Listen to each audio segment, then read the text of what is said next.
Hey, what's up everybody? Welcome back to our little channel. My name is Mark and this is Fishing for Dinner. This is part number 2 of a 2-part series where we go and take this Nucanoe 12.5 foot Unlimited powered by a Suzuki 2.5 and we splash it and run it for the very first time. And so when I was editing this video, it was too long and so I broke it up into 2 parts. If you haven't already, go check out the first part. When you finish that, come back here. So without any further, let's jump right in.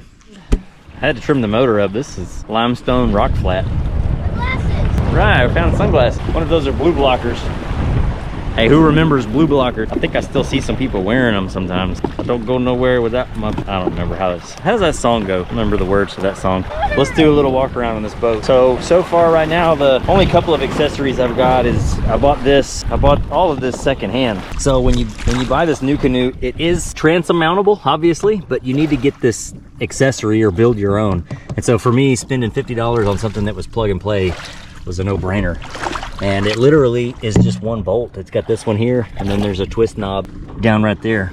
And so one bolt goes through the transom and it bolts that on. And this is a short shaft Suzuki 2.5. Pushes this boat 5-6 miles an hour with both of us in it. That Yeti 25 is loaded down with ice and drinks and our lunch for the day. I've got my tackle bag. That's a Placino. I ordered that from Tommy. Old Tommy T's Adventures. Thanks Tommy for that. He was running a promo code a while back for like 10, 15, 20% off, something like that. And that's just kind of my go bag for all my tackle stuff. Back to the walk around. I've got the motor mount for the front, the transom mount for the rear, Railblazer T-Track rod holder. That's all the accessories that I've got right now, other than this Yak Attack boomstick. But it's fun to come out here and explore when the lake is so low, because you never know what you're gonna find out here. Dad, look, I just found a drone.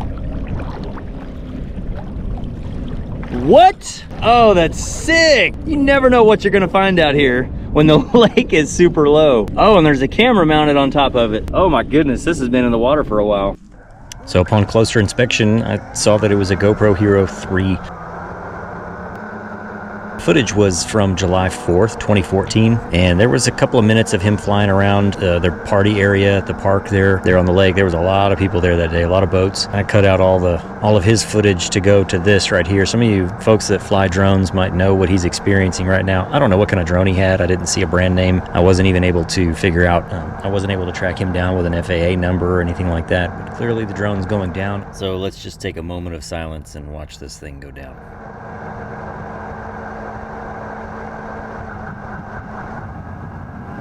Oh, it just hit the water. I suspect that he was following it in the boat, trying to chase it, because within 10 seconds of it going underwater, you can hear a boat go by. It took about a minute or so for it to fall to the bottom.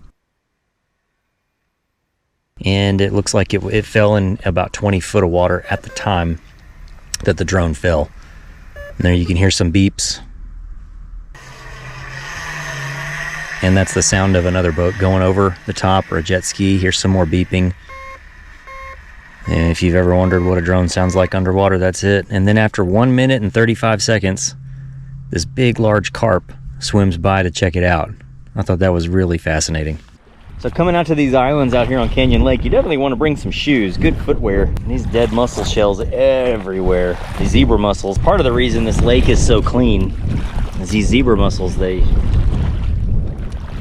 filter out the water and they bring such amazing water clarity. It would be super cool if we found a watch out here, specifically Whitney's watch. I think the lake would maybe need to go down another 80 feet. A couple of years ago, Whitney was out here skiing or tubing or something on a friend's boat. And I don't know why, but she had her Apple Watch on her. She tried to get it, but it was just too deep. And she was out here in the middle of the lake. And the main lake, I think the deepest part of this lake is 140 or 170 feet deep or something like that. I think she was 80, 90, 100 feet deep out there in the main lake when she dropped it. Never know. Might find somebody else's Apple Watch. All right, let's pop this thing in gear. Oh, here comes one of them Sea-Doo boats. A Sea-Doo pontoon. What's up, man? Interesting little rig. Let's wake surf it.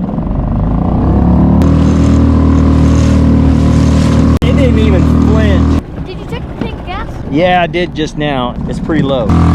5,000 RPMs, 6 miles an hour. We ain't winning any speed races, but it gets the job done, and it's cheap. The fuel tank on this motor is only 1/4 of a gallon.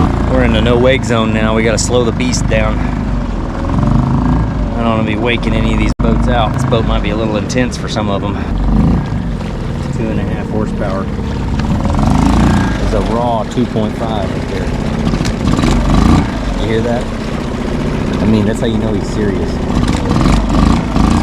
We had no agenda. We just wanted to come out here and check out this Nucanoe for the first time. I'm super impressed with it.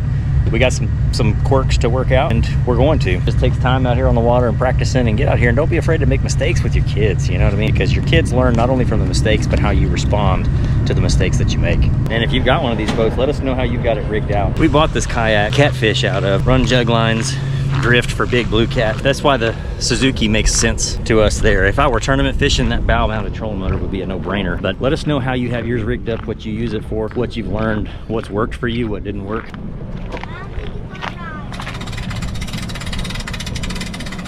My first impression, I'm gonna hold off on my first impression. Carson, what was your first impression of the Nucanoe?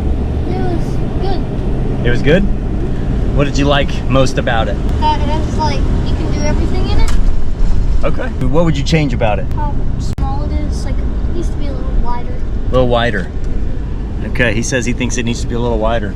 I wouldn't argue that. I think the boat itself is a good width, but I think the foot space, the deck where your feet go down, I would rather it be wide all the way out to the beam of the boat and forego all the little tackle storage and cup holder storage on the sides. I don't need that, but hey, perfect doesn't exist. Figure out what you can deal with and what you gotta have and go for it. For us, this is a perfect little kayak for what we want to do with it. I had fun. I know Carson had fun. His smile said it all today. Sometimes getting back to the basics and doing the simple stuff, getting out here with no agenda, just having fun is what it's all about. We appreciate you watching. We appreciate all the positive and fun, encouraging comments. Hey, we know you have a choice when you YouTube, and we thank you for YouTubing with us. Until next time, we'll catch you later.